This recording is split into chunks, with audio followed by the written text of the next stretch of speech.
Hello everyone. In today's video, we'll be talking about how to create a hierarchy in Tableau.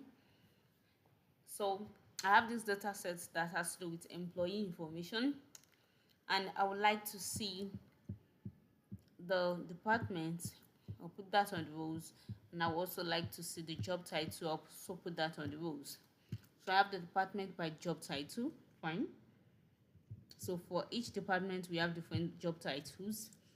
But let's say I want to create more meaningful information, and since these two fields are related, the best thing is to create a hierarchy.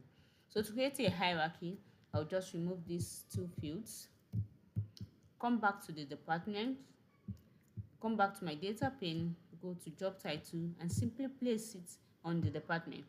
That way I have created a hierarchy, and I can click on OK. So instead of placing the department and the job title separately, I'll just put the hierarchy on the rows. And as simple as that, I have created a hierarchy, and I can just expand my options to see the hierarchy. So here I have a hierarchy for department and job title. If you find this video insightful, please remember to subscribe to my YouTube channel. Thank you for watching.